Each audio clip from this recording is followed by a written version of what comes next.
Gunther just did something nobody in that Minneapolis crowd believed was actually going to happen. He put Nick Aldis to sleep on the biggest stage of the summer, and for a few seconds, US Bank Stadium forgot how to breathe. This wasn't a squash. This wasn't a favor to a retiring authority figure. This was a fight, and I need you to understand exactly how we got here, because the road to this match tells you more about Gunther's ambitions than the result does. Rewind to Night of Champions.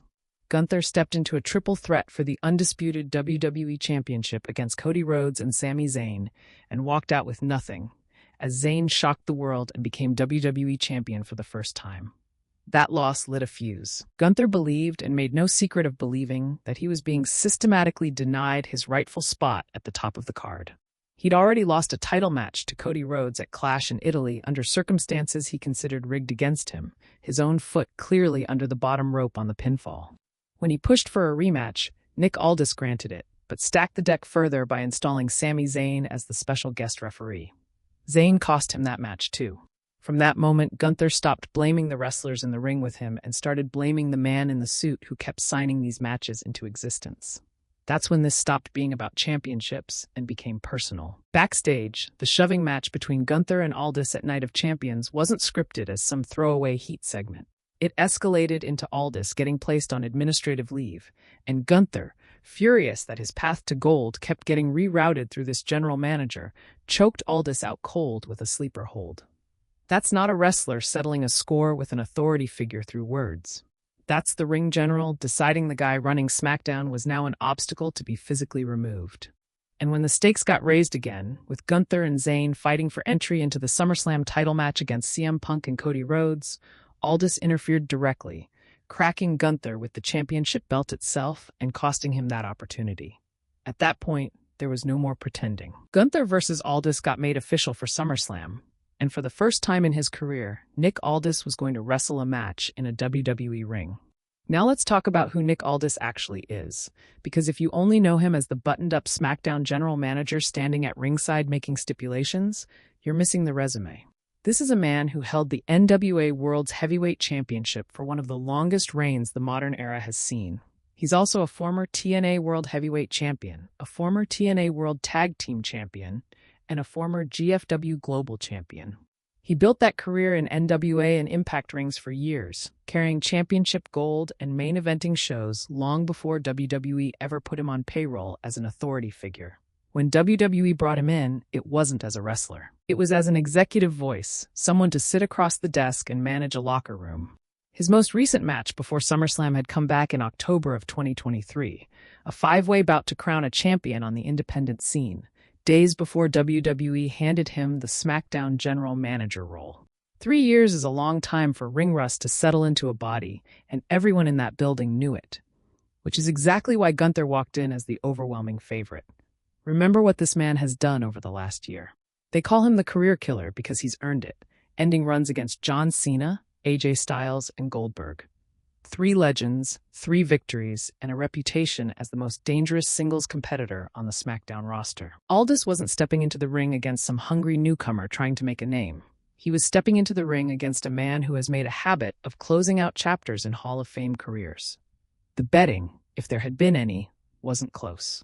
But here's what actually happened when the bell rang, and this is the part that should terrify Gunther's next challenger. Aldis came out to Oasis, billed under his old National Treasure moniker, and he did not look like a man who'd been sitting behind a desk. Early exchanges saw him trade holds evenly with Gunther, and at one point he muscled the ring general up into a delayed vertical suplex that had the fans on their feet. Gunther, being Gunther, tried to needle him by turning his attention to ringside, where Aldis's wife, WWE Hall of Famer Mickie James, stood watching alongside their son. That's a classic Gunther tactic. Make it personal, get inside your opponent's head, remind him what he's fighting to protect. It didn't work the way he wanted. Aldis answered with a power slam that had the building rocking, and then locked in his King's Lynn Cloverleaf, the same submission that made his name years before he ever put on a suit for WWE. The fans were chanting, "You still got it," and for a moment it looked like this was heading somewhere nobody expected. Gunther eventually broke free and went to work with a sleeper, and this is where the story turned. Aldis fought out of it, got a huge reaction doing so, but couldn't sustain the counter. Gunther dropped back down, reapplied the hold, and forced the tap. Now let's talk about what this actually means for Gunther's standing on the roster. Because a win like this, over a former multi-time world champion in his first WWE match, does real work for his positioning. Gunther has spent the better part of a year positioned as the most credible threat on SmackDown, who somehow keeps getting denied a fair shake at the top prize, and beating Aldis closes that chapter of frustration in dramatic fashion. It removes the authority figure who'd been actively working against him and lets him walk away from SummerSlam with his hands clean and his win column padded. For a performer whose entire character is built on being the most dangerous man in any ring, adding a former NWA World Heavyweight Champion to that list, regardless of ring rust, matters. It's one more name Gunther can point to. For Aldis, reporting around the match framed it as a one-off, and everything about how it was built supports that. This wasn't positioned as the start of an in-ring comeback. It was a grudge match born out of a physical, personal feud, and the expectation is that Aldis goes right back behind the SmackDown desk. But I'd be lying if I told you the door is fully closed. The reaction he got, the standing ovation, the chants throughout, the moment with Mickie James and their son after the bell, all of that is the kind of crowd response that makes a promotion think twice about never doing it again. Wade Barrett was audibly pulling for a fellow countryman on commentary, and the crowd in Minneapolis gave Aldis the kind of ovation usually reserved for legends closing out a final run, not general managers moonlighting for one night. So where does this go from here? For Gunther, I expect this win to be treated as a stepping stone back toward the championship picture. He's spent the last several months positioned as a man wronged, first by Cody Rhodes, then by Sami Zayn, then by Nick Aldis pulling strings against him. With Aldis now defeated and presumably out of his way as an obstacle, the next natural step is Gunther turning his full attention back to whoever is holding gold on SmackDown, likely CM Punk or Cody Rhodes, depending on how their Hell in a Cell rivalry resolves. Expect the next few weeks of television to reposition Gunther as a title contender with nothing left standing between him and another opportunity. And expect the commentary team to lean hard into this win as proof he's still the most dangerous man on the roster, regardless of who's champion. For Aldis, I think WWE plays this exactly as billed, a one-off spectacle that lets him return to the general manager chair with his credibility and his in-ring legacy fully intact. But promotions change their minds when the crowd reaction is this strong. If WWE sees an opportunity to bring Nick Aldis back for another spot appearance down the line, maybe at a milestone show, maybe in a tag match alongside younger talent he could elevate, I wouldn't rule it out. He proved he can still go. And more importantly, he proved the audience still wants to see him do it.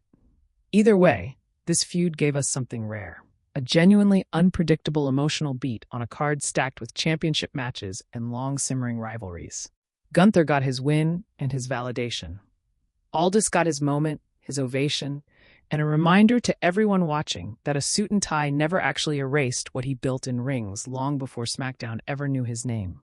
Now the real question is what Gunther does with the credibility this win buys him, and whether Nick Aldis truly walks away from the ring for good this time. What did you think of this match? Should Nick Aldis ever step back through the ropes, or does he belong behind the desk for good? Drop your take in the comments.